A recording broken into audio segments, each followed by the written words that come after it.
ఎక్కడా కూడా ఏ అభ్యర్థిని మార్చినా కూడా ముఖ్యమంత్రి గారు క్యాంప్ ఆఫీస్కి పిలిచి వాళ్ళతో మాట్లాడి నిన్ను ఎందుకు మార్చాల్సి వస్తుంది ఏంటని చెప్పి మారుస్తున్నారు.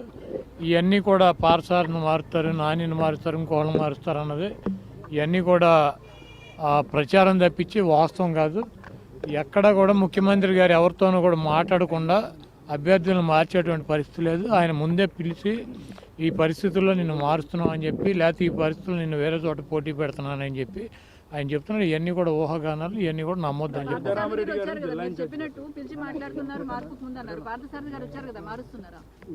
పార్సారథి వచ్చాడు, పామర అనిల్ వచ్చాడు, గుడివాడ నుంచి నేను వచ్చా, బందర్ నుంచి నాని వచ్చాడు, అవినిగడ్డ నుంచి సింహాద్రి రమేష్ గారు వచ్చాడు, మా పార్లమెంట్ నుంచి 5 ఎమ్మెల్యేలు వచ్చారు. మీరు సారథి గురించి ఎందుకు అడుగుతున్నారు? మా పార్లమెంట్ నుంచి ఈరోజు నేను, పేర్నాని, అనిల్, అవినిగడ్డ సింహాద్రి రమేష్, పార్థసారథి మేము 5 ఎమ్మెల్యేలను వచ్చాము. విడివిడిగా వెళ్ళాము, మాట్లాడుకున్నాము. కొంతమంది సీఎంతో మాట్లాడుకున్నారు, కొంతమంది కింద స్టాఫ్తో మాట్లాడుకున్నారు, కొంతమంది సెక్రటరీలతో మాట్లాడుకున్నారు. వెళ్ళాం. మీరు ఎందుకు ప్రత్యేకించి పార్థసారథి వచ్చాడు అన్నారు? పార్థసారథి ఎప్పుడైనా కొత్తగా వచ్చాడు ఆఫీస్కి? అది రెగ్యులర్గా పార్టీ మా సీఎం ఆఫీసు, మా ఎమ్మెల్యేలు మేము వచ్చి వెళ్ళేది. దాన్ని ఎందుకు వార్త కింద పరిగణిస్తున్నారు? ఎక్కడ కూడా పార్థసారథి వెళ్ళిపోతానని చెప్పలేదు, సీఎం గారు లేకపోతే నేను సీటు అని చెప్పలేదు. ఇవన్నీ కూడా ఊహాగానాలు. మా పక్క పార్లమెంట్ నుంచి కూడా 4 వచ్చారు. ఎవరు ఏ సీట్ అయితే మారుస్తున్నారో వాళ్ళనే పిలిచి సీఎం గారు మాట్లాడుతున్నాడు డైరెక్ట్గా. దీంట్లో ఎమ్మెల్యేలను పిలిచి ఎంపీ గురించో, ఎంపీలను పిలిచి ఎమ్మెల్యేల గురించో చర్చించి మా ఒపీనియన్ తీసుకుని మార్పులు చేర్పులు ఉండవు. పూర్తిగా ఆయన దగ్గర ఉన్నటువంటి సమాచారం ప్రకారం ఆయన ఎక్కడ ఎవరు పోటీ చేస్తే బాగుంటుంది, ఎవరు పోటీ చేస్తే బెటర్గా ఉంటుంది, ఎవరిని పోటీలోంచి తప్పిస్తే బెటర్గా ఉంటుందని ఆయన ఒక లిస్ట్ పెట్టుకుని ఆ లిస్ట్ ప్రకారం ఆయన చేస్తున్నాడు. ఇక్కడ ఎవరిని తప్పించడాల్లోని, ఎవరిని పెట్టడాల్లోని ఎవరి అభిప్రాయాలు లేవు. నేను సీఎం గారిని కలిసి ఏదో మా కాన్స్టిట్యున్సీకి సంబంధించి నేను అడిగాను. మిగిలిన వాళ్ళు ఒకళ్ళిద్దరు సీఎంని కలిశారు, కొంతమంది సెక్రటరీ ధనంజయ రెడ్డి గారిని కలిశారు, కొంతమంది ముత్యాలరావు గారిని కలిశారు. అక్కడ సీఎం వాళ్ళు మాకు ఎక్కడన్నా కలెక్టర్లకో లేకపోతే అధికారులతోనో ఎక్కడన్నా పెండింగ్లో ఫైల్స్ ఉంటే ఆ ఫైల్స్ క్లియర్ చేయమని, ఎన్నికలు వస్తున్నాయి కాబట్టి మాకు అడ్వాంటేజ్ ఉంటుంది కాబట్టి అక్కడ అధికారులు మా మాట పట్టించుకోకపోతే ఇక్కడికి వచ్చి చెప్పుకుని అవన్నీ క్లియర్ చేయించుకున్నాం. అంతేగాని దీనికేం పెద్ద మీరే చెబుతున్నారు కదా రేపు సాయంత్రానికి వస్తుందని. మీడియా కన్నా మాకేం తెలుస్తుంది? మా పేరు ఉందో లేదో కూడా మీరే చెబుతున్నారు.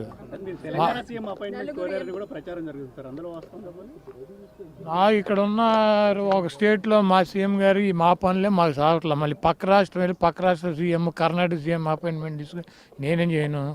రేవంత్ రెడ్డి తాను ముఖ్యమంత్రి అయిన తర్వాత జగన్ ఫోన్ చేయలేదు అని చెప్పి మాట్లాడారు. ఫోన్ చేసి విషెస్ చేయలేదు. ట్విట్టర్లో పెట్టాడు కమ్మా, బెస్ట్ విషెస్ అని చెప్పి ముఖ్యమంత్రి గారు ట్విట్టర్లో పెట్టారు కదా. పర్సనల్ కాల్ చేయలేదు, కటర్సీ కోసం కూడా కాల్ అంటే మా ఓటమి జగన్ ఎంత చేయాలో అంతా చేశారు, అవన్నీ కూడా నాకు తెలుసు అని కూడా అన్నాడు. అంటే రేవంత్ రెడ్డి గారు మేము కాంగ్రెస్ పార్టీనే ఆయన గెలిపిస్తాక మేము అక్కడ కూర్చొని పనిచేయటానికి కాదు, కాంగ్రెస్ పార్టీని గెలిపిస్తాకి మేము అది జగన్మోహన్ రెడ్డి గారు మేము కాంగ్రెస్ పార్టీనా? మేము తెలంగాణలో ఏ పార్టీకి మద్దతు తెలపలేదు. మేము అక్కడ ఉన్నటువంటి పార్టీని కూడా తీసేసి వచ్చి ఇక్కడ మేము ఆంధ్రప్రదేశ్ వరకు పరిమితం అయ్యాం. అక్కడ ఎవరు గెలుస్తారు, ఎవడు ఓడిపోతాడు అన్నది మాకు సంబంధం లేని విషయం. మాకు జగన్మోహన్ రెడ్డి గారు ఎగబడిపోవటం ఉండదు, దూరంగా వెళ్ళిపోవటం ఉండదు. ఆయన లిమిట్స్లో ఉంటాడు. ట్విట్టర్లో పెట్టాడు ఆయనకి అభినందనలు అని చెప్పి, ఆయన ఫోన్ చేసి అభినందించలేదు. ఆయనకంటే కేసీఆర్ గారు తొంటిరిగింది కాబట్టి ఆయన పరామర్శించాడు. ఈయనకి తొంటేం విరగలేదు కదా, ఈయన వెళ్ళి పరామర్శించారు అవటానికి. రాజశేఖర రెడ్డికి సంబంధించి రాజశేఖర రెడ్డి మరణానికి సంబంధించి కొన్ని కీలక వ్యాఖ్యలు చేశారు. 2009లో కొంతమంది టీడీపీ అదేవిధంగా టీఆర్ఎస్ ఎమ్మెల్యేని లాక్కునే ప్రయత్నం చేశారు, అందుకే ప్రకృతి బ్యాలెన్స్ చేసిందన్నట్టు వ్యాఖ్యానించారు రేవంత్ రెడ్డి. రేవంత్ రెడ్డి గురించి ఇక్కడ ఆంధ్రప్రదేశ్లో డిస్కషన్ చేయటం, ఇక్కడ పెద్ద పట్టించుకోవటం అంత అవసరం లేదు. ఒకవేళ నాకు లేకపోతే మాకు ఎవరికైనా అపాయింట్మెంట్ కావాలంటే డైరెక్ట్గా ఢిల్లీ వెళ్తే సోనియా గాంధీ, రాహుల్ గాంధీ, ప్రియాంక గాంధీ అపాయింట్మెంట్లు దొరుకుతాయి. అక్కడి నుంచి ఒక ఫోన్ చేయించుకుంటే ఇక్కడ రేవంత్ రెడ్డి చేస్తాడు. కాబట్టి ప్రత్యేకంగా మాకు రేవంత్ రెడ్డి అపాయింట్మెంట్ తీసుకోవటం, రేవంత్ రెడ్డి దగ్గరికి వెళ్ళటం, ఇది రేవంత్ రెడ్డి ఏదైనా ప్రాంతీయ పార్టీనా? రేవంత్ రెడ్డి ఏమో సుప్రీమా? వాళ్ళే ముఖ్యమంత్రిగా పెట్టుకున్నారు, ఆయన ఆ పదవిని ఎంజాయ్ చేయమనండి. ఊరిని ఇవన్నీ ముఖ్యమంత్రి గురించి వాళ్ళ గురించి నాకు ఫోన్ చేయలేదు, ఏంది దీనికి ఫోన్ చేసేది? ఆయన ట్విట్టర్లో పెట్టాడు మర్యాదగా, కంగ్రాచులేషన్స్ ముఖ్యమంత్రి అయినందుకని చెప్పి. నాకు ఫోన్ చేయలేదు, నన్ను వచ్చి కలవలేదు. ఎందుకు ఫోన్ చేస్తారు, ఎందుకు వెళ్ళి కలుస్తారు? ఒక్కొక్కళ్ళ పద్ధతి ఒక రకంగా ఉంటుంది. మా చంద్రబాబు నాయుడు అయితే ఎవడు ముఖ్యమంత్రి అవుతాడని చూసుకుంటూ ఉంటాడు. కౌంటింగ్ టపటప ఫోన్ కొట్టి నేనే నిన్ను గెలిపించానని చదువుతాడు. మాకు ఆ పరిస్థితి లేదు, మేము అంత ఎగబడాల్సిన అవసరం లేదు. కాబట్టి ఇవన్నీ రేవంత్ రెడ్డినో లేకపోతే పక్క రాష్ట్ర ముఖ్యమంత్రులనో పట్టించుకునే టైం జగన్మోహన్ రెడ్డి గారికి లేదు. మాకు ఇక్కడ మా రాష్ట్రము, మా రాష్ట్ర పరిస్థితులు, ఇక్కడ ఉన్నటువంటి ప్రజానీకం, ఇక్కడ ఉన్నటువంటి పొలిటికల్ సిచ్యువేషన్స్లోనే మేము ఉంటాము. మాకు ఈ రాష్ట్రంలో తప్పించి పక్క రాష్ట్రాల్లో మాకు పార్టీ ఉంది కదా, ఎందుకు తీసాం? వద్దనుకునే కదా. ఒక ఎంపీ గెలిచాం, ఖమ్మం జిల్లాలో 3 ఎమ్మెల్యేలు గెలిచాం. మేము పోటీ చేసిన ప్రతి చోట 40,000 50,000 ఓట్లు వచ్చినాయి.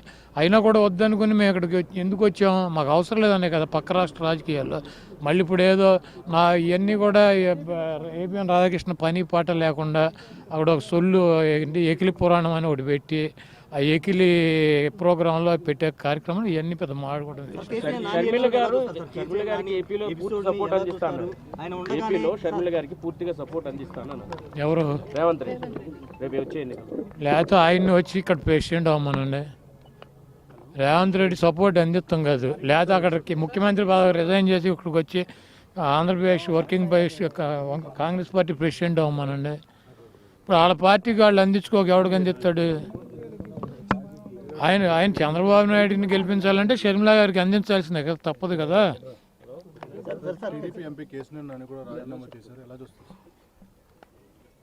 చంద్రబాబు నాయుడు చాలా స్పష్టంగా డబ్బులకి సీట్లు అమ్ముకుంటున్నాడు. అతనికి కష్టకాలంలో ఉన్నటువంటి కేసీఆర్ నానిని పక్కన పెట్టి వాళ్ళ తమ్ముడు 100 కోట్లు 150 కోట్లు ఇస్తాను అంటున్నాడంటే ఎంపీని పక్కన పెట్టి సీటు అమ్ముకున్నాడు.